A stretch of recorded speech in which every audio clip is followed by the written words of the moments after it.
자, 우리 이단에 말씀하겠습니다.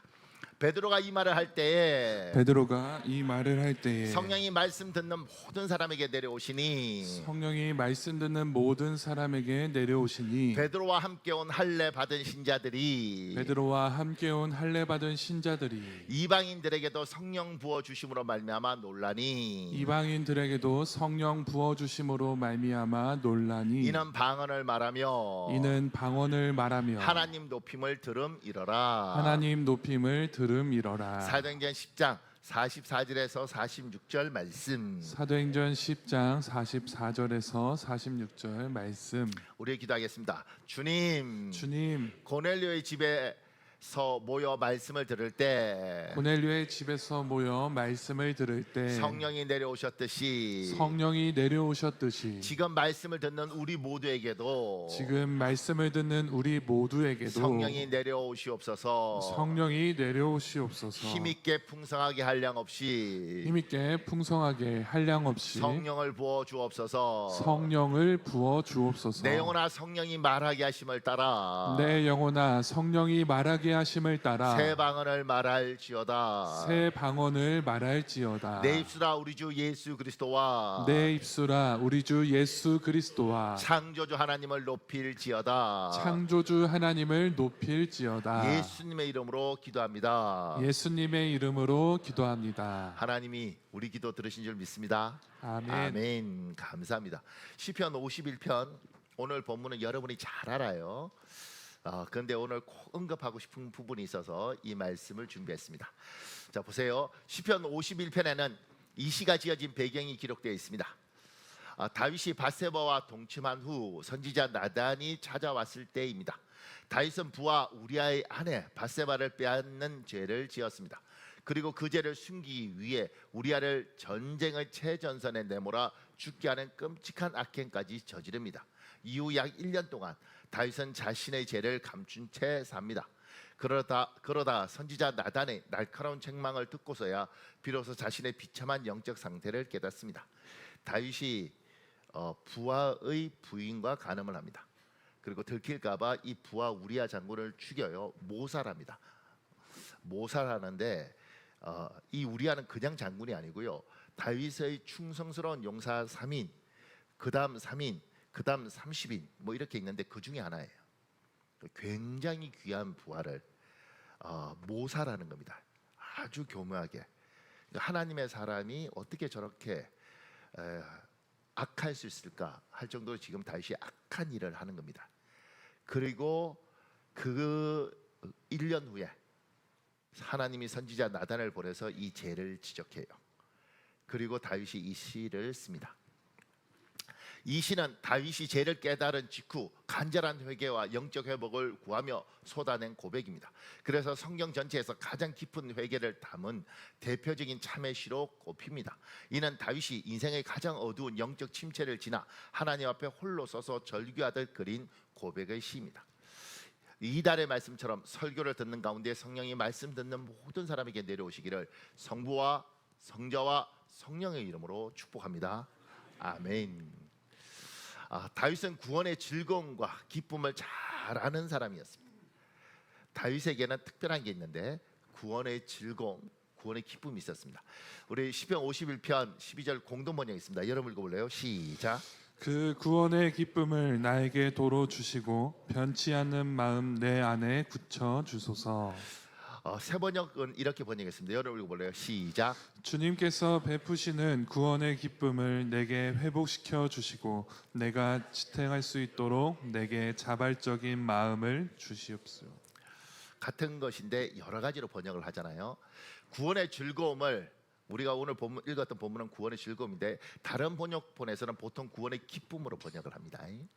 12절의 즐거움, 기쁨은 히브리어로 사손이라고 합니다. 사전적으로 엄청난, 그냥 기쁜 게 아니고 엄청나게 기쁜 거예요. 엄청난 행복, 즐거움을 느끼는 감정을 이야기합니다. 굉장히 만끽하는 어떤 것. 따라서 이 단어는 구원의 감격, 행복, 환희, 만끽 이렇게 번역하는 것이 좋습니다.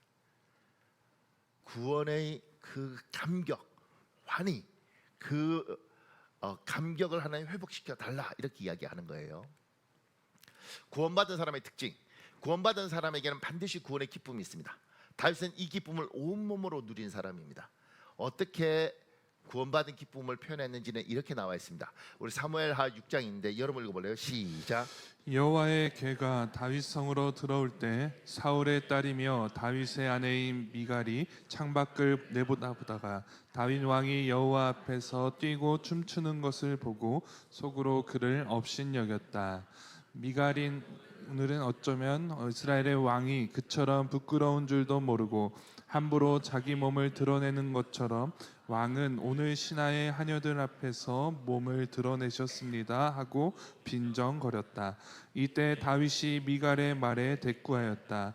나는 여호와 앞에서 춤을 춘 것이요 여호와께서는 당신의 부친과 그의 가족을 버리시고 나를 택하셔서 자기 백성 이스라엘의 지도자로 삼으시. 그래서 나는 앞으로도 여호와를 기쁘게 하시는 일이라면 계속 춤을 출 것이요 내가 이보다 더 바보 취급을 받아도 좋소. 보세요. 우리 문화는 감정을 절제하는 문화잖아요. 지금 이제 자꾸 변하고 있지만 원래 유교 문화는 감정을 절제하고 통제하도록 되어 있습니다. 그래서 웃으면 가벼운 겁니다. 박수 치고 막 이렇게 하는 것들을 절제하죠. 그게 교회 안에도 들어왔습니다. 그래서 교회를 엄숙하고 그 다음에 입을 다물도록 만든 거죠.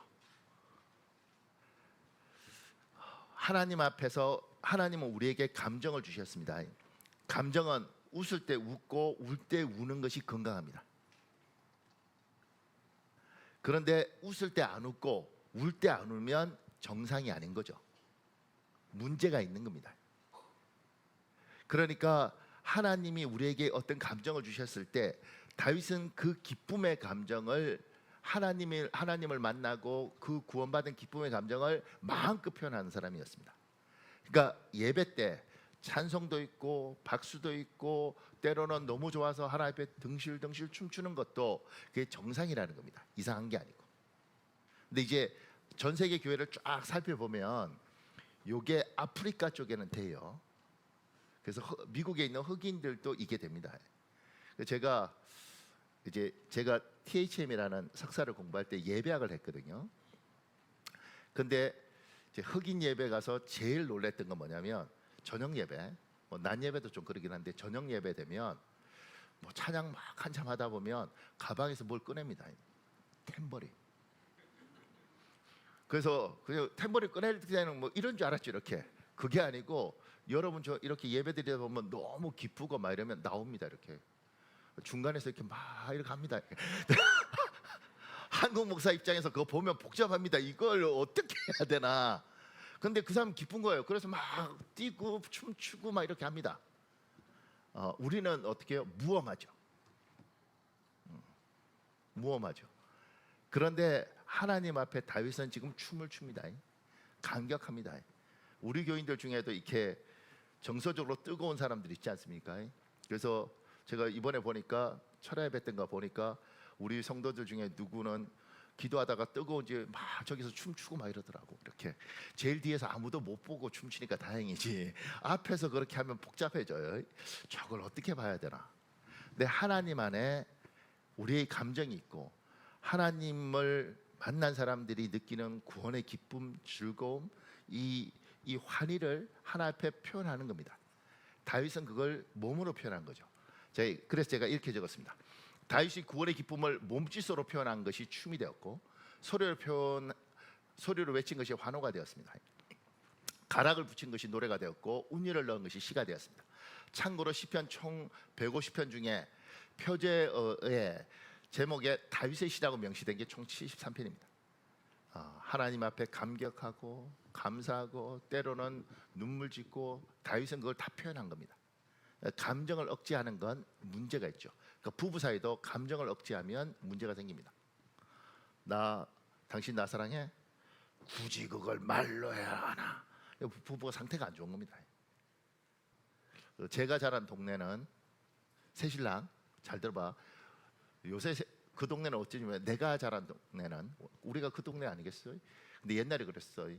서울 여자들이 연애하면서 달이 너무 밝아. 그러면 서울 남자는 달 따다 줄까? 이렇게 말하고 경상도 남자한테 달이 참 밝아. 그러면 이렇게 말을 한다는 거지. 달이 너보고 뭐라 카더라 뭐 이렇게 하든. 그러니까 이게 사랑을 표현하면 받아주고 그리고 고맙다 그러고 좋았다 그러고 이렇게 표현하는 것이 하나님이 만든 인간이고, 하나님에 대해서도 그렇게 표현하고 사람에 대해서도 그렇게 표현하는 거예요. 그러지 않으면 문제가 생기는 겁니다. 그러니까 우리는 잘 표현할지 모르는 민족이잖아요. 눌렀고, 그리고 요새 애들은 내가 보니까 너무 심해. 뭐 초등학교 애들도 이렇게 소개팅하고 헤어지기 전에 뽀뽀하고 헤어진대. 부러운 세대. 너무 심해 요새는. 그러니까 이게 지금은 이게 감정을 과용해서 문제인데, 분명한 건 하나님 앞에서 자기 감정을 정직하게 드러낼 필요가 있는 거죠. 하나님 앞에 감사하면 감사하다고 표현하는 겁니다. 누르는 게 아니고. 보세요. 시편 103편 1절에서 5절에 있습니다. 여러분 읽어볼래요? 시작. 내 영혼아 여호와를 송축하라. 내 속에 있는 것들아 다 그의 거룩한 이름을 송축하라. 내 영혼아 여호와를 송축하며 그의 모든 은택을 잊지 말지어다. 그가 내 모든 죄악을 사하시며 내 모든 병을 고치시며 내 생명을 파멸해서 속량하시고 인자와 긍휼로 관을 씌우시며 좋은 것으로 내 소원을 만족하게 하사 내 청춘을 독수리 같이 새롭게 하시는 보세요. 도다. 이게 다윗의 시인데 그냥 우리는 그렇게 읽잖아요. 근데 원래 저걸 읽을 때는 내 영혼아 여호와를 송축하라. 내 속에 있는 것들아 다 그의 거룩한 이름을 송축하라. 이렇게 읽어야 되는 거죠. 내 영혼아 여호와를 송축하라. 내 속에 있는 것들아. 이게 송축이냐고. 저거 그래서 노래를 만들었잖아요. 송축해 내 영혼 내 영혼. 아 자꾸 그러지 마. 그냥 지난주 보니까 지명현 목사 할 때 잘 받아주더구만. 그때 그렇게 잘했으면 그냥 나도 좀 봐주면 안 돼요? 같은 식구들끼리. 그러니까 찬양할 때마다 눈치 보이고. 난 지금도 아니죠. 우리 교회 어떤 집사님이 한 13년 전에 목사님이 찬양하면 나는 불안에 떨립니다 뭐 이렇게 이야기하더라고. 난 지금도 그 말을 기억해. 그러니까 다윗이 하나님 앞에 정직하게 자기에게 있는 이 감사와 기쁨을 표현하죠. 송축해 내 영혼아 여호와를 송축하라 이렇게 이야기하죠. 다윗처럼 구원의 기쁨을 멋지게 표현한 현대인이 있습니다. 여러분 잘 모를 텐데 이 사람 소개시켜주고 싶어서요. 1972년에 아폴로 16호를 타고 달에 착륙했던 우주 비행사 중에 찰스 듀크라는 사람이 있습니다. 이 사람은 미국 해군사관학교를 나와서 군인으로 나중에 장군이 됩니다. 근데 저 사람은 원래 예수를 안 믿었습니다. 예수를 안 믿고 저렇게 달 착륙을 했는데 지금까지 인류 역사에 달에 발을 디딘 사람은 총 12명이랍니다. 12명 중에 저 사람이 10번째예요. 그래서 미국에서는 영웅인데 저 사람이 그렇게 해서 명성도 얻고 부귀도 얻었는데 나중에 그의 책에 보면 자살하고 싶고 가정은 거의 깨어지고 뭐 이렇게 인생이 힘들 때 저 사람이 하나님을 만납니다. 예수님을 만나요. 그리고 저 사람이 저렇게 생겼는데 저기 달 저 사람 발 디딘 거고 저 사람 책이 저거예요. 문워크 달을 걷는 사람 뭐 이렇게. 근데 저 책에 이런 내용이 납니다. 보세요. 나는 1만 년을 산다 해도 다리를 걸었던 경험보다 더 멋진 순간은 없을 거라고 말하곤 했습니다. 하나님 만나기 전에 이렇게 말했어요. 하지만 달을 걸었던 짜릿함은 잠시뿐이었습니다. 예수 그리스도와 함께 걷는 나의 동행은 영원히 지속될 영원한 걸음입니다. 이렇게 표현했습니다. 이 사람은 이제 간증도 많이 다니셨는데 나중에 과학자이자 공군 장교로서 달을 밟았을 때 내 커리어는 정점이었고 세상 모든 것을 가진 것처럼 행복했습니다. 하지만 그 영광은 오래가지 않았고 인생의 공황과 가정의 위기가 찾아왔습니다. 1978년 예수님을 영접하고 구원의 기쁨을 맛보았을 때 깨달았습니다.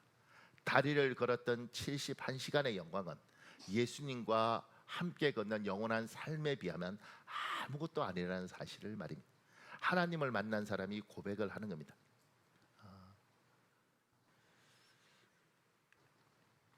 보세요. 조금 구원받은 사람에게는 저런 기쁨이 있다 그랬지 않습니까? 감격이 있다 그랬지 않습니까? 구원받은 사람을 우리는 어떻게 표현하냐면 회심한 사람 이렇게 이야기합니다. 회심과 회개가 있습니다. 둘은 서로 다른 개념입니다. 회심은 마음 상태가 완전히 바뀐 것을 말합니다. 조금 변한 것이 아니라 180도 통째로 달라진 상태입니다.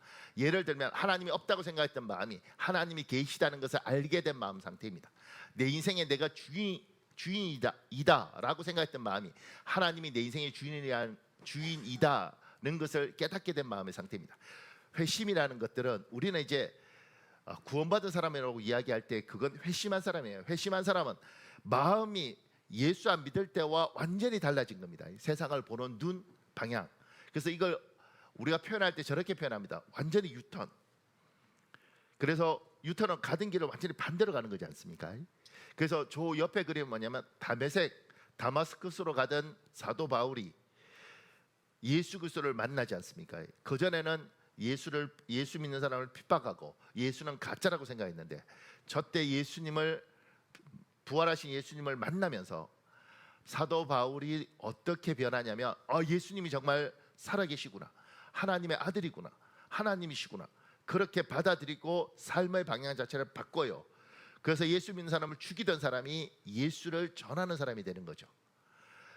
회심, 구원받았다고 이야기할 때는 저렇게 하나님과 나와 인격적인 관계를 맺는 것, 하나님 안에서 내가 하나님 살아계시구나, 저분이 내 인생의 주인이 내가 아니고 저분이 주인이시구나, 이걸 명확하게 인식하고 깨닫는 것을 우리는 회심이라고 이야기합니다.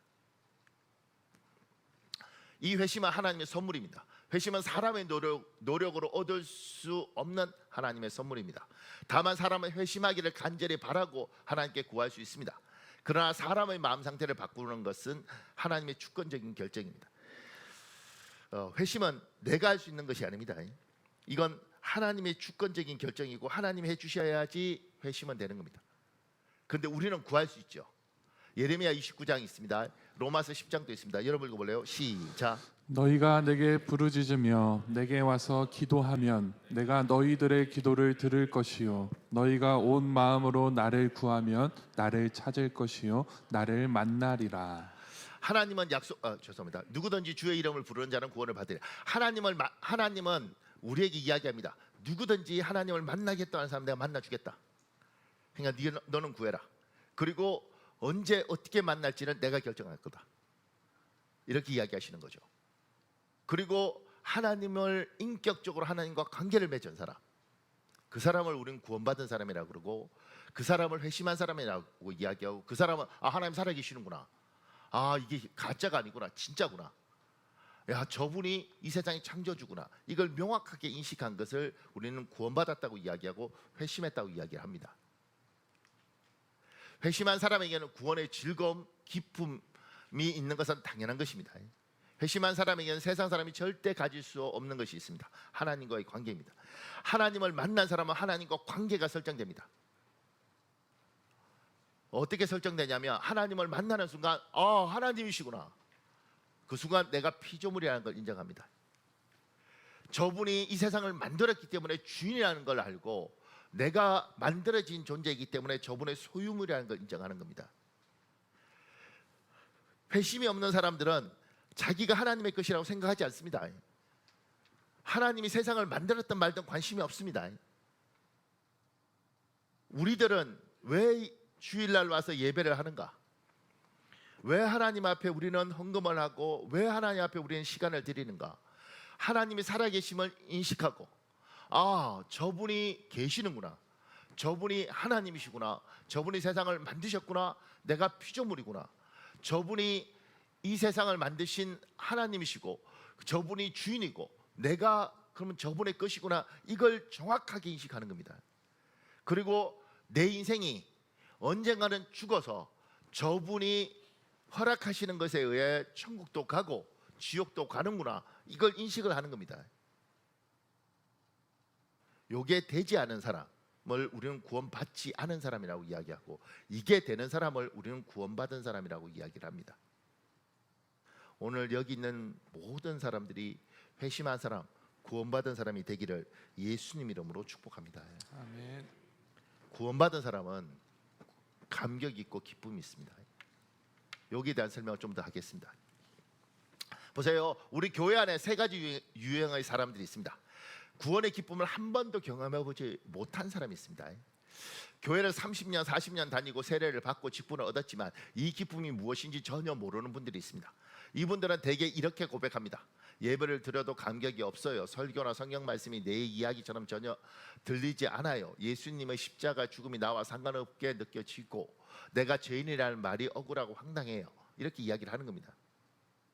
가정의 평화를 위해서 교회에 와 있을 수 있고, 또한 어쩌다 보니까 집안 분위기 때문에 교회 올 수밖에 없고, 어렸을 때 다니다 보니까 취미 삼아 등산하듯이 교회 올 수 있습니다. 그런데 말씀도 들리지 않고 하나님 살아있다는 거 믿어지지도 않고, 그리고 그냥 예배하는 모든 사람들이 자기하고 똑같은 마음인 줄 압니다. 그래서 그 사람들은 여러분이 울면서 기도하거나 이럴 때 굉장히 황당합니다. 왜 저러지?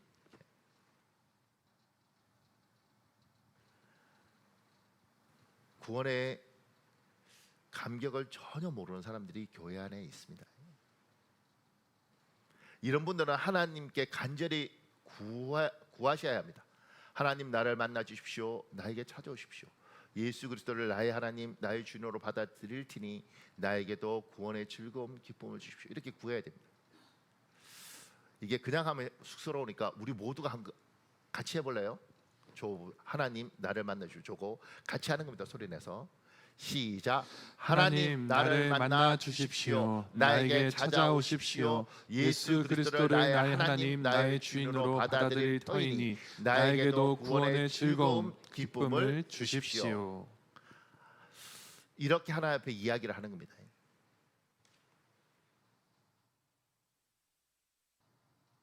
새신랑 혹여 미안한데 결혼하고 어디 살아? 대구에서 살아? 아직 못 정했어? 직장이 어디야? 옮기려고? 야, 그러면 갈등 생기는데. 대구면 내가 후회 없이 한번 해보려고 그랬는데 어차피 안 올 거니까. 새신랑 미안한데 한번 일어나 볼래? 그 조거 한번 읽어볼래? 하나님, 나를 만나 주십시오. 언제 해보겠어? 그거 잘하면 부주 축의금 더 들어올 수 있다. 자, 여기 소리 작으면 건강 상태 안 좋은 줄 알아. 시작.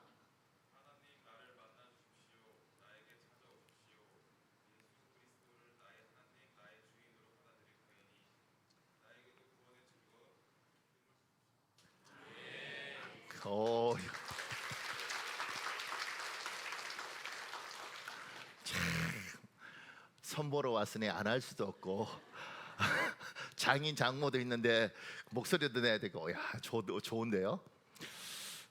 그러니까 저렇게 하나님 앞에 결정은 하나님 하시는 거고, 조금 전에 약속하셨잖아요. 구하는 자에게 하나님이 만나 주시겠다고 약속하셨으니 우리는 하는 겁니다. 의외로 교회를 다니면서 이 구원의 감격, 기쁨, 즐거움을 모르는 사람들이 있습니다. 또 하나는요, 구원의 기쁨을 오해하는 사람이 있습니다. 예수님을 분명히 믿고 하나님이 살아계신 것에 대한 명확한 확신이 있는데도 자신에게는 구원의 기쁨이 없다고 착각하는 분들이 있습니다. 이들 중 많은 분은 구원의 즐거움, 기쁨에 대하여 오해하고 있습니다. 특히 모태신앙이거나 원래 조용하고 내성적인 성품을 가진 분들에게는 이런 경향이 많이 나타납니다. 이분들은 구원의 기쁨이 뜨거운 감격이 아니라 잔잔한 평안과 고요한 은혜로 찾아옵니다. 마음이 늘 평안하고 안온하지만 격정적인 감정이 없다 보니 기쁨이 없다고 오해하는 것입니다. 제가 예수 22살에 믿었잖아요. 믿고 참 하나님 저한테 재밌는 경험을 많이 시켰는데, 이제 교회에 수요예배를 갔어요. 믿고 한 달? 저는 믿자마자부터 수요예배, 철야예배 다녔습니다. 새벽 예배 다니고 그냥 그렇게 좋더라고요. 근데 갔는데 어깨가 이상했어요. 그래서 이렇게 예배 시간에 이렇게 팔을 돌렸죠. 이렇게. 누가 왜 돌려? 그러면 팔이 돌아가네요. 근데 지하 교회에 30명 있고 제가 어떻게 믿은지 아니까 냅두더라고요. 이렇게. 팔 돌리는 거. 그리고 지금 기억나는데 그렇게 돌릴 때 어떤 분이 그러더라고. 학생 운동해서 이렇게 화염병 같은 거 던지고 이래서 하나님 회개시키는갑다 이러더라고. 또 그 말 들으니까 뭐가 회개하나? 그래서 예배 시간에 수요예배 때 팔을 이렇게 돌렸죠. 근데 아무도 뭐라고 그러지 않으니까 난 교회를 모르니까 회개하는 건가? 그리고 팔을 돌렸어요. 그리고 목사님도 뭐라고 그러지 않고 성도도 뭐라고 그러지 않으니까 그냥 돌렸습니다. 더 놀라운 건 뭐냐면 옆에 있는 사람이 부러워하더라고. 나도 팔 좀 돌려봤으면. 이게 뭐냐고. 이게 왜냐면 상식이 없고 기본이 없으니까 저는 이제 사실은 망나니 같은 신앙이었단 말이에요. 아무것도 모르니까 그냥 이렇게 돌리고 옆에 있는 사람 막 부러워하는 거예요. 이렇게 하다가 제가 28에 신학대학원을 들어갔습니다. 그러니까 22살에 믿고 6년 만에 갔으니까 너무 빨리 간 거죠. 전혀 밑바탕이 없이. 그냥 목사가 빨리 돼야 된다고 생각하고 갔습니다. 어차피 갈 길이었으니까.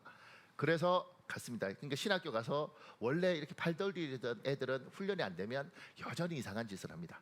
그래서 신학대학원에 가면 목사님 아들, 할아버지 목사님, 아버지 목사님, 자기 이제 목사 되기 위해서 온 사람, 할아버지 장로님, 아버지 장로님, 자기 장로님, 자기는 목사 될 사람, 이렇게 해서 온 사람들이 많아요.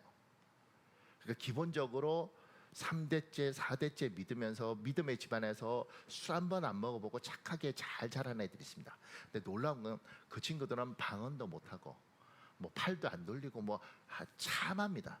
근데 그 친구들이 나 만나면요 거의 다 죽습니다. 왜냐하면 제가 그러는 거죠. 아무도 모르니까 니들은 신학 방언할 줄 몰라. 알랄랄라. 그것도 못하는데 어떻게 교회 왔어? 이렇게 해서 그 신학교 애들 다 죽여놓습니다. 나 만난 애들보다 상처가 말도 못하죠. 나는 술도 먹고 담배도 피고 이랬는데 술 한 번 안 먹고 담배 한 번 안 펴봤던 애들이 저만 만나면 괴로워하고 막 갈등하고 괴롭고. 왜냐하면 그 친구들은 이런 게 없습니다. 저처럼 막 울고 불고 하다가 열받으면 또 안 왔다가 뭐 이런 게 없습니다. 울고 불고도 하지 않지만 꾸준히 오죠. 걔들은 수요예배 빠지면 죽는 줄 압니다. 우리는 수요예배까지 너무 열심히 다니면 정신 건강에 안 좋다고 생각하고 영화도 보러 가고 막 이러죠. 그러다가 또 뭐 좋으면 낮이고 밤이고 계속 교회 와 있고. 그러니까 이런 저 같은 성향의 사람들이 하나님을 체험하는 방법 뜨겁죠. 기본적으로 체험도 많고 사고도 많아지고. 그런데 정서적으로 굉장히 차분하고 조용하고 안정적이고 큰 변화가 없는 사람도 있습니다. 그런데 하나님에 대한 명확한 확신이 있고 하나님이 없다는 건 상상조차 될 수가 없고 예배에 빠지는 것들에 대해서 한번 빠지면 그 죄책감 때문에 너무너무 힘들어하고 그리고 찬송하면 좋고 예배 드리는 것에 대해서 감사하고 예배 안 드리면 너무 힘들고 이런 사람들이 있습니다.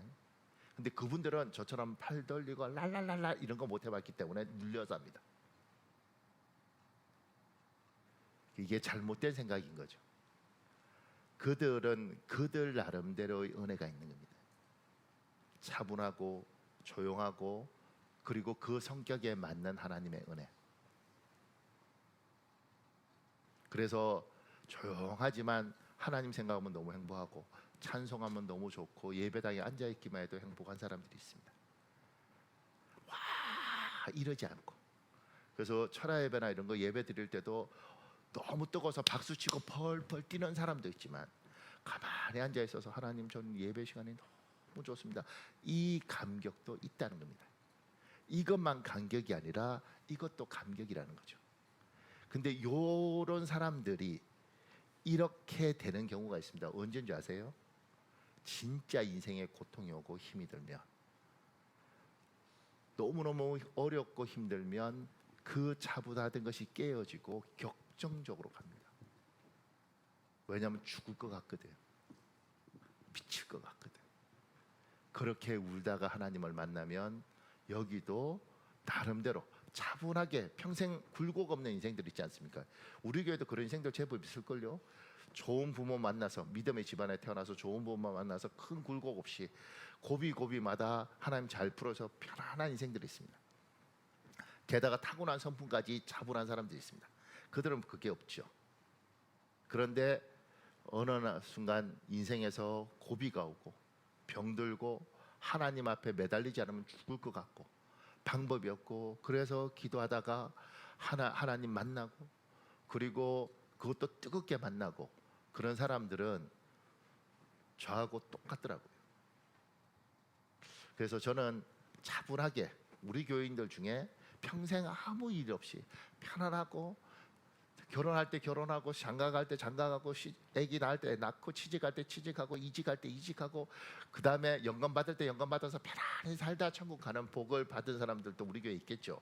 그분들한테 저는 굳이 인생 망해서 이렇게 뜨겁게 만나라고 요구하지 않습니다. 그런데 이렇게 좋을 때 그 잔잔한 은혜도 귀하고, 근데 그때 이런 기도, 하나님 이렇게 평안하지만 나에게도 하나님이 깊이 만나 주시고 나에게도 하나님의 큰 은혜 한번 주시면 안 되겠습니까? 이런 기도도 하고 싶은 분들이 있으면 한번 해보시기를 예수님 이름으로 축복합니다. 그러니까 조용한 게 은혜가 없는 게 아니다.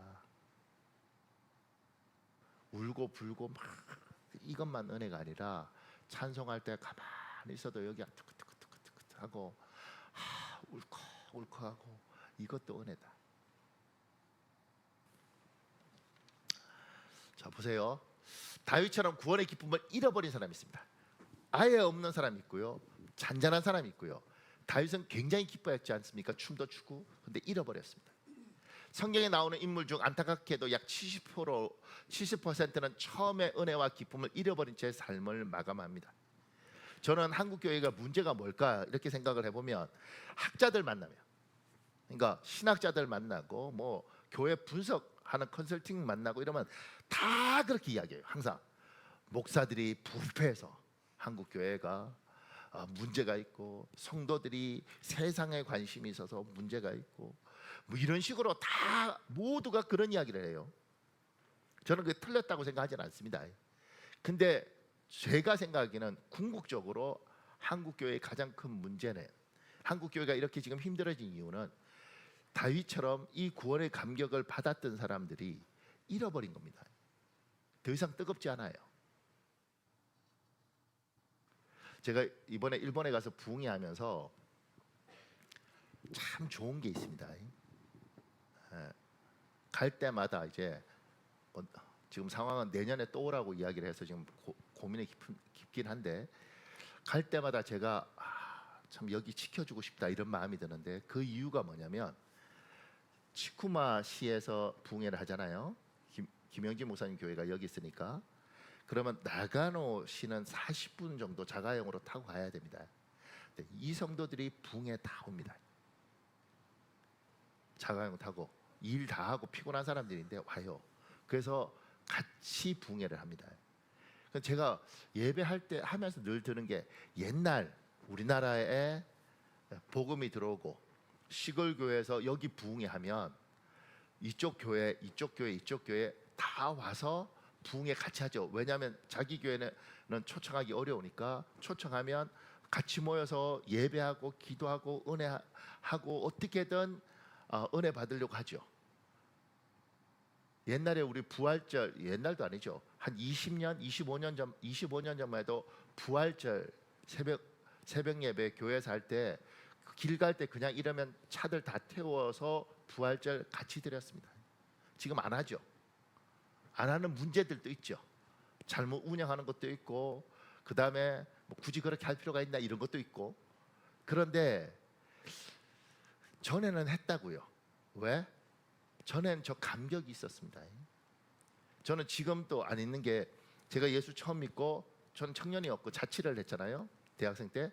그러니까 저희 그 목사님이 이제 신방 갈 때면 저를 부르는 겁니다. 왜냐면 함께 먹여야 되니까. 그래서 박형제 우리 어디 신방 가는데 그때 와 이렇게 하면 이제 따라가는 겁니다. 그러면 아주 그냥 잔치상 같이 준비한 걸 제가 먹는 거죠. 참 개걸스럽게 먹었습니다. 제가 생각해도 민망할 정도로. 왜냐하면 언제 다시 밥 먹는다는 보장이 없기 때문에. 자취하는 아이들은 그러잖아요. 그런데 지금도 안 있는 게, 잠실 그 무슨 아파트였는데 거기서 이제 그 신방 간 거예요. 그래서 그러면 이제 같이 신방하고 밥을 먹는 거예요. 근데 더운 여름이니까 그때는 뭐 에어컨 있고 이런 게 아니잖아요.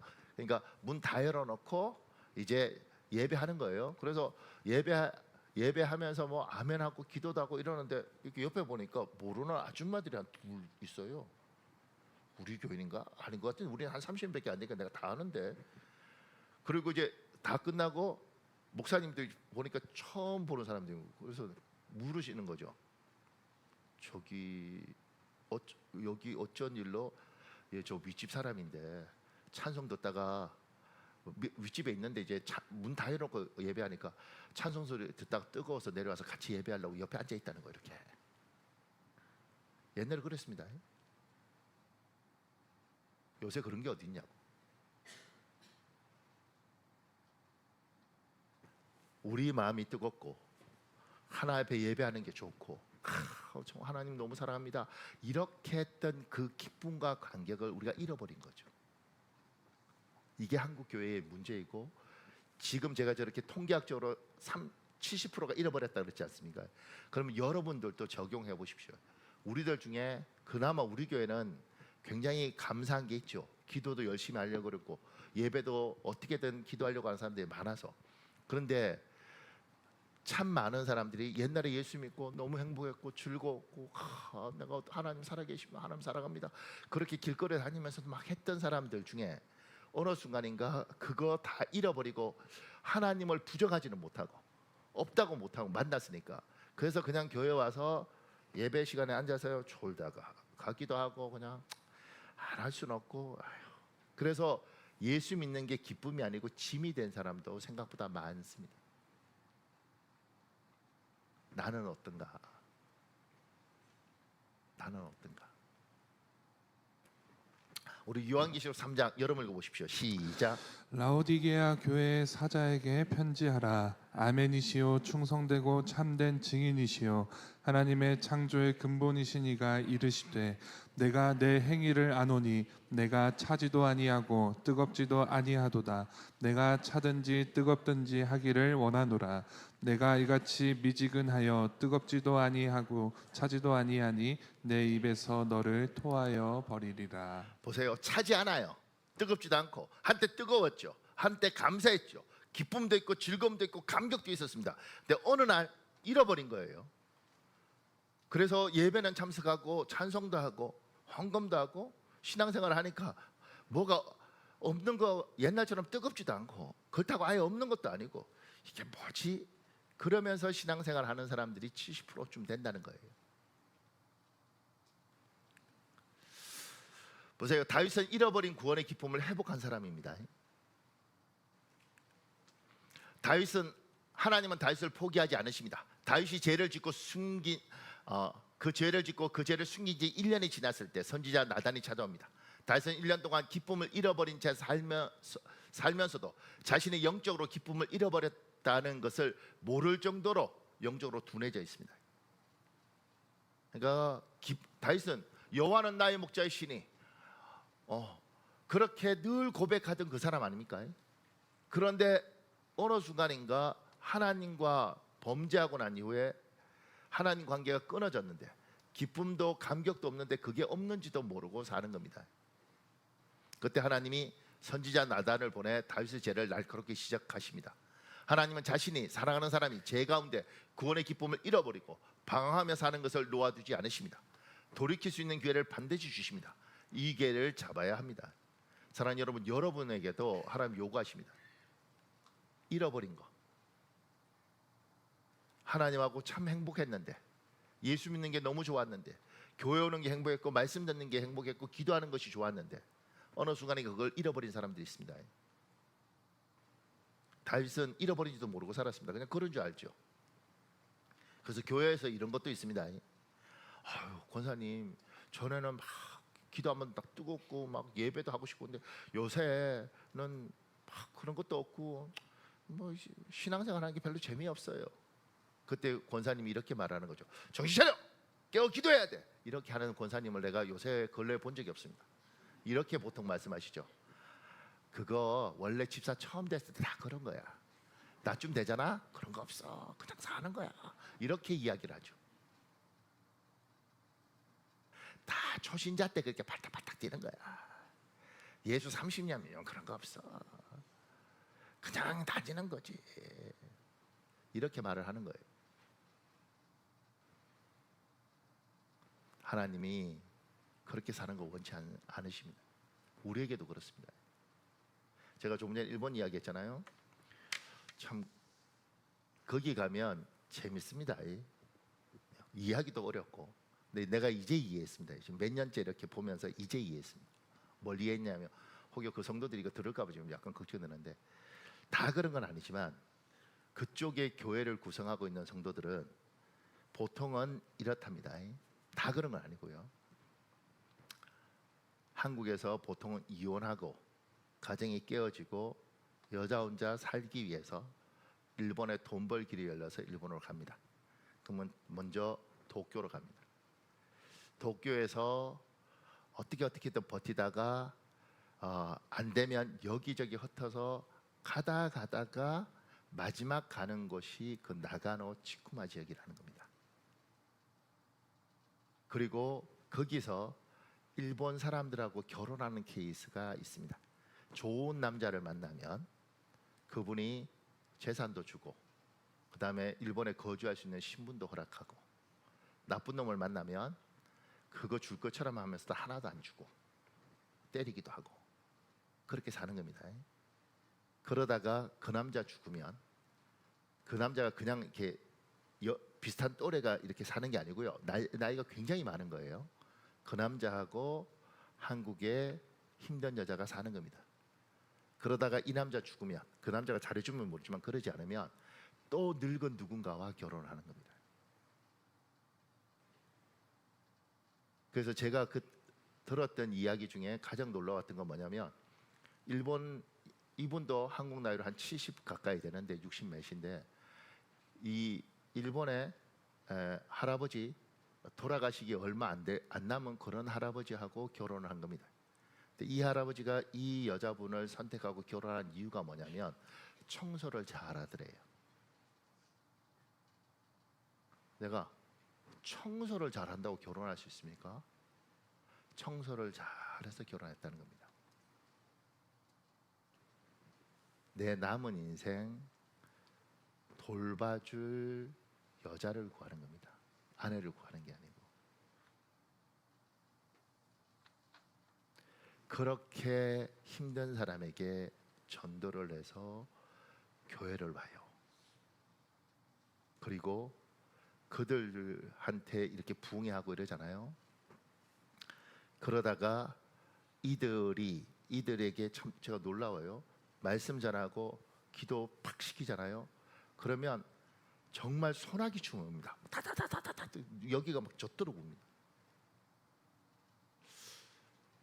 제가 놀랐던 건 뭐냐면 어떻게 이렇게 울지?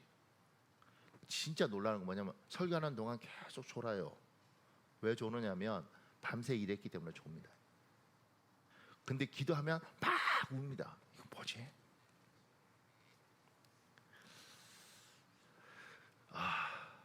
인생이 너무 힘들고 어려운 사람들이 하나님 앞에 왔을 때 하나님이 그들에게 긍휼을 베푸시면 그들의 감정을 받아주더라고요.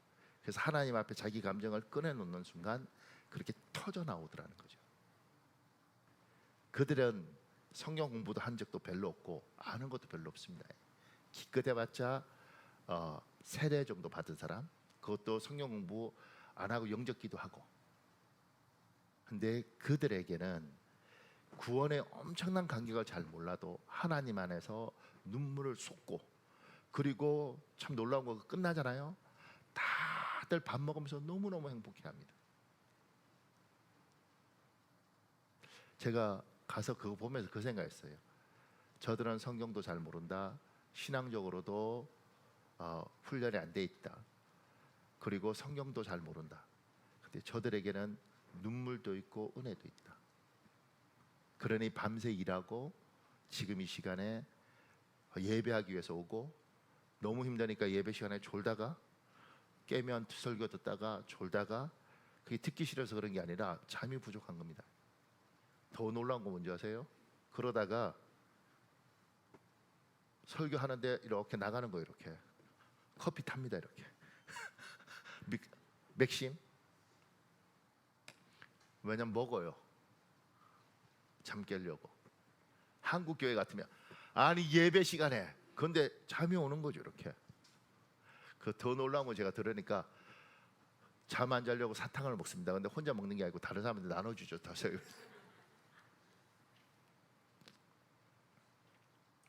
그런데 그들한테 감격이 있더라는 거죠. 눈물도 있고 은혜도 있고 예배드리고 나면 또 나가서 험한 인생을 살더라도 하나님 앞에 자기의 마음과 감정을 토로하고 흘리는 눈물과 기쁨과 감격이 짧게라도 연약하게라도 그들에게 확 있더라는 거예요. 그래서 제가 그 생각했습니다. 우리 교회는 하나님이 은혜를 참 많이 주셨죠. 이번에 철야 예배 때 평택 은실교회 김자인 목사님도 와서 많이 놀라는 거죠. 첫째는 목사님 요새도 이렇게 모이는 철야 때 많이 모이는 교회가 있군요. 두 번째, 근데 성도들이 저렇게 다 울면서 기도해요. 어떻게 저러죠? 이렇게 이야기를 하는 겁니다. 우리 교회에 하나님이 이 은혜를 주시고 다윗처럼 구원의 간격을 허락한 사람들이 많이 있는데 여러분 그거 잃어버리지 않기를 예수님 이름으로 축복합니다. 그리고 잃어버린 사람이 있다면 오늘 회복하시기를 예수님 이름으로 축복합니다. 하나님이 다윗에게 잃어버린 다윗에게 지적하죠. 나단을 보냅니다. 그랬을 때 제가 이렇게 적었습니다. 살 사람은 회개하고 망할 사람은 반항합니다. 나단의 경고를 들은 다윗은 곧바로 회개합니다. 여기서 중요한 진리를 알 수 있습니다. 살 사람은 회개하고 죽을 사람은 반항하고 망할 사람은 후회와 자책만 합니다. 다윗은 회개했고 살아납니다. 회개는 하나님이 우리에게 주신 최고의 은혜입니다. 그래서 회개는 능력입니다. 시편 51편 9절에 있습니다. 여러분 읽어볼래요? 시작. 주의 얼굴을 내 죄에서 돌이키시고 내 모든 죄악을 지워 주소서. 사랑하는 여러분, 하나님과의 관계, 구원의 감격을 어떻게 잃어버리냐면 하나님이 하지 말라는 걸 하면 구원의 간격을 잃어버려요. 하나님이 하라는 걸 하지 않으면 구원의 간격을 잃어가요. 여러분과 제가 예수를 만나고 은혜를 받다가 어느 순간이니까 자꾸 잃어버리는 건 뭐냐면 하나님이 하지 말라는 걸 자꾸 하는 경우입니다. 우리는 죄 그러면 굉장히 큰 걸 생각하는데 살인, 도둑질 이런 걸 생각하는데 그렇지 않습니다. 죄는 하나님이 우리의 마음에 주시는 부담이 있습니다. 얘야 하지마, 얘야 그 사람 만나지 마, 얘야 그곳에 가지 마, 그리고 그들과 연관 짓지 마. 하나님이 이렇게 이야기하죠. 그럼 하면 안 되는 겁니다. 근데 재밌어요. 그 사람하고 있으면 좋아, 재밌어. 왜냐면 하나님이 하지 마 이렇게 이야기했는데 기도하면 오는 부담이 있지 않습니까? 말씀을 듣다 보면 하나님 주시는 부담이 있지 않습니까? 하나님이 하지 말라는 걸 자꾸 하면 구원의 간격을 잃어가요. 하나님이 하라는 거, 얘야 그건 네가 해야 돼. 얘야 나는 너를 응원하는데 그걸 좀 했으면 좋겠어. 근데 자꾸 하지 않지 않습니까? 그럼 구원의 간격을 잃어가는 겁니다. 하나님의 사람들이 여러분과 제가 무슨 도둑질을 했어요, 사람을 죽였어요, 우리가 뭐 엄청 큰일을 했습니까? 그러지 않고 우리는 그냥 하루하루 살잖아요.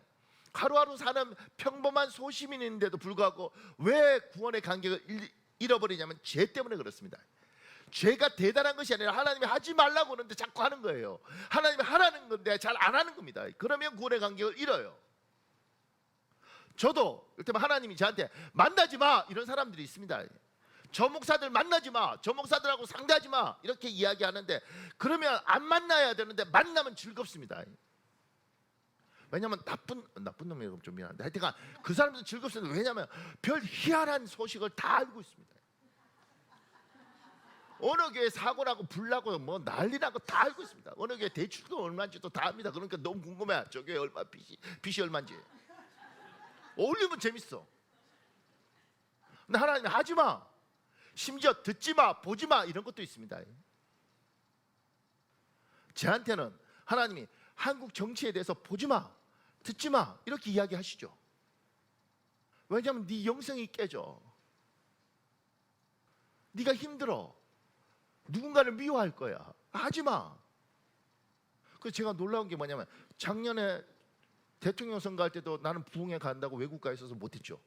올해 국회의원인가요? 아니죠. 올해 저것도 못했죠. 제가 그 생각이 들더라고요. 내년에도 지금 못하게 생겼는데 만약 뭘 한다면, 그러니까 제가 보면서 무슨 생각 드냐면, 어차피 투표도 못할 거 내가 무슨 관심을 갖나, 기도나 하고 성경이나 읽지. 근데 어느 순간인가 하나님이 나한테, 얘야 그건 딴 사람이 고민할 거고 네가 고민할 필요가 없으니까 넌 관심 갖지 마. 그냥 너는 성도를 위해서 기도하고 성경 읽고 그냥 축복해. 그런데 관심 있고 자꾸 뒤지고 보면서 내 영성이 깨지는 거죠. 어느 순간인가 구원의 간격이 없고 세상이 믿고 온통 나쁜 놈들이고 저놈 죽었으면 좋겠고 우리 이렇게 가는 겁니다. 하나님 그러지 말라는 거죠. 심지어 하나님이 하라는 이야기 했지 않습니까? 네가 잘못했다고 무릎 꿇고 빌어, 이렇게 하나님 하시는 것도 있죠. 싫은데요? 하나님 해.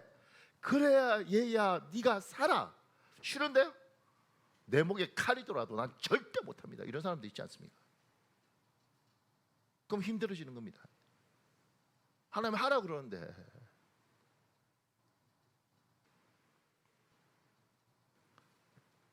하나님이 이야기하는 겁니다. 그래서 여러분과 제가 주일날 이렇게 예배드리는 건 참 감사한 게 뭐냐면 하나님 우리 불러놓고 이야기하시면서 회개하고 회개시키는 겁니다.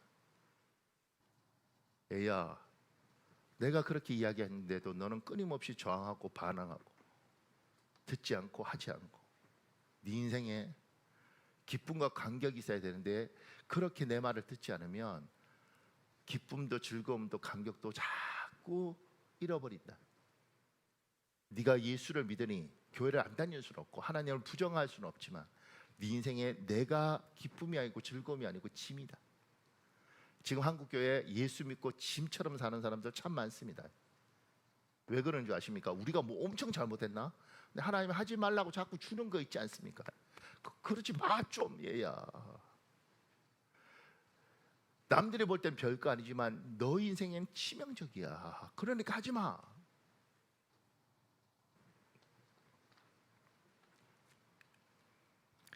하나님은 자신의 백성에게 회개하면 죄를 용서하시겠다고 약속하셨습니다. 회개는 사람의 죄를 지우는 지우개입니다. 우리가 회개하면 하나님은 우리의 죄를 지우십니다. 인간이 자신의 죄를 기억할 뿐 하나님은 다시는 기억하지 않으십니다. 이것이 하나님의 약속입니다. 회심한 사람은 회개하면 반드시 삽니다. 회심한 사람이 망하는 것은 회개하지 않기 때문입니다. 하나님이 하신 회개의 약속을 믿지 않기 때문입니다. 여러분, 하나님이 우리에게 약속하십니다. 뭘 약속하시냐면, 얘야 지금 이 시간에 네가 회개하잖아. 그럼 난 용서해. 사람은 기억하고 용서 안 할 거야. 근데 나는 용서해. 너는 기억해서 자꾸 생각할지 모르지만 나는 용서해. 우리 요한 1서부터 미가 7장까지 여러분 읽어보십시오. 시작. 만일 우리가 우리 죄를 자백하면 그는 미쁘시고 의로우사 우리 죄를 사하시며 우리를 모든 불의에서 깨끗하게 하실 것이요 내가 그들의 불의를 긍휼히 여기고 그들의 죄를 다시 기억하지 아니하리라 하셨느니라. 다시 우리를 불쌍히 여기셔서 우리의 죄악을 발로 밟으시고 우리의 모든 죄를 깊은 바다에 던지시리이다.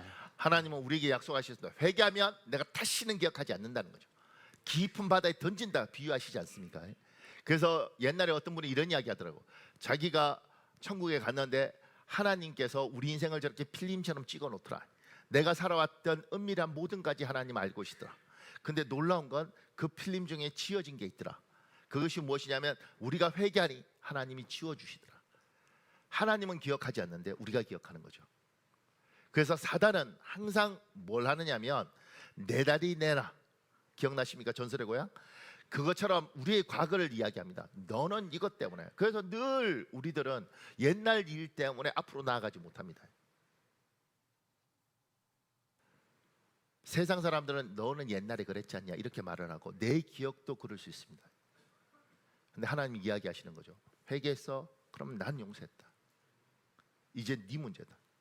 나는 그거 갖고 언급하지 않는다. 이젠 네가 결단할 때다. 네가 치고 나가고 네가 잊고 가느냐, 네가 그걸 늘 생각하면서 괴로워하느냐, 그건 네 선택이다. 근데 나는 잊었다. 나는 지웠다. 옛날에 신문이 검열이 있었습니다. 그렇게 검열할 때 저렇게 검열되면 치워버리는 겁니다. 이게 합당한 비유인지는 모르지만 하나님께서 우리의 죄를 저렇게 지워버리는 거죠. 그러니까 없습니다. 무슨 내용인지 모릅니다. 알 수가 없습니다. 회개, 오늘 저는 이렇게 믿습니다.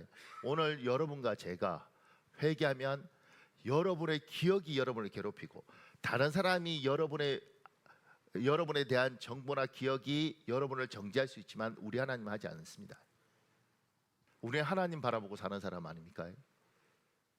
여러분과 제가 하나님 앞에 회개하면 인간에게는 미안한 마음을 가져야 되고 속으로는 속상할 수 있지만 정리하고 새 길을 가십시오. 아멘. 하나님은 회개한 사람에게 구원의 즐거움을 회복시켜 주십니다. 다윗은 간절한 기도, 죄를 깨닫고 회개한 다윗은 하나님께 구원의 즐거움을 다시 찾게 해달라고 부르짖습니다. 그래서 시편 51편 12절에 이야기하는 겁니다. 주의 구원의 즐거움을 내게 회복시켜 주시고 하나님 회개합니다. 그리고 내 죄를 주께서 기억하지 않으시지 않습니까? 나도 놓겠습니다. 하나님 다시 하나님과 관계를 맺게 하시고 이 구원의 즐거움과 기쁨을 회복시켜 주십시오. 구원의 기쁨은 내 노력이나 결심으로 되찾을 수 있는 게 아닙니다. 하나님이 내 마음에 새 마음을 지어주시고 성령님이 내 영혼을 새롭게 해주셔야 가능합니다. 그래서 영적 회복은 사람이 스스로 마음을 고쳐 쓰는 개선의 행위가 아니라 완전히 새롭게 만드는 하나님의 창조 행위이기 때문입니다. 우리 시편 51편 10절에 11절에 있습니다. 여러분 읽어보십시오. 시작. 하나님이여 내 속에 정한 마음을 창조하시고 내 안에 정직한 영을 새롭게 하소서. 나를 주 앞에서 쫓아내지 마시며 주의 성령을 내게서 거두지 마소서. 우리가 회개하면 하나님이 우리에게 정한 마음을 주시고 정직한 영을 새롭게 합니다. 이걸 어떻게 이야기하냐면 창조해달라고 그러지 않습니까? 그냥 고치는 게 아니라 얘야 과거 정리하고 새로 시작하자 이렇게 이야기하는 겁니다. 제가 꼭 하고 싶은 말 중에 하나가 있었는데 우리가 꼭 기억해야 할 사실이 있습니다. 하나님이 사람 속에 깨끗한 마음을 창조하시고 정직한 영을 새롭게 하실 때 놀라운 일이 일어납니다. 사람의 마음에 삶을 향한 희망도 창조하시고 인생에 대한 기대도 새롭게 하십니다. 잊지 않았으면 좋겠는데 우리가 오늘 찬송하고 또 기도하잖아요. 그럼 일본에서 그렇게 흘렸던 눈물처럼 또 누군가는 눈물을 흘리면서 회개할 것이고 누군가는 마음속에 하나님이 주시는 위로가 있을 겁니다. 그걸로 끝나면 안 되는 겁니다. 우리는 늘 그냥 이 예배당 안에서 나에게 있는 눈물 그냥 감사 이걸로 끝나는 것 같은데 그러지 않습니다. 하나님은 우리에게 그 은혜를 주시고 그리고 하나님 관계를 회복시키시고 우리에게 기쁨을 주시는 이유는 얘야 이 기쁨은 네가 앞으로 살아가면서 네 인생에 새로운 일들이 생길 것 하나님이 좋은 일을 하실 것에 대한 기대 그리고 소망 이것도 하나님이 주시는 겁니다. 여기서 아무리 기뻐도 나가서 인생이 힘들면 힘든 거예요. 하나님이 우리에게 주일마다 은혜를 주신 것은 그 은혜를 가지고 이 땅을 헤쳐나가라고 주시는 겁니다. 그래서 예수를 빨리 믿어야 좋은 것이고 제대로 믿어야 좋은 것이고 그 예수 붙들고 20년, 30년, 40년, 50년 인생을 개척해 나가면서 삶의 열매를 만들어가는 겁니다. 하나님 찬송하고 예배할 때 기도할 때 나의 안에 새롭게 그냥 하나님 과거 고치지 마시고 그냥 새롭게 내 영을 창조하시고 내 마음을 창조하시고 그리고 내 인생에 대해서 하나님 내 나이가 60이든 70이든 남들은 곧 죽을 거라고 이야기하지만 하나님이 살리시면 모세는 120살까지 눈도 어리지 않았는데 하나님 내가 살아있는 동안 이 땅에서 하나님의 놀라운 일을 기대하며 살 수 있도록 도와주십시오. 이 시간에 찬송할 텐데요. 찬송하고 기도할 때 하나님 앞에 간절했으면 좋겠습니다. 하나님 나 좀 만나 주십시오. 그리고 나를 새롭게 하시고 내가 회개하니 구원의 감격을 회복시켜 주십시오. 그리고 하나님을 마음껏 송축할 수 있도록 회복시켜 주십시오. 그리고 우리들 중에 감격이 있는 사람은 하나님께 이야기하십시오. 하나님 이 감격 잃어버리고 싶지 않습니다. 하나님 더 감격하고 싶습니다. 이 시간에 찬송하겠습니다.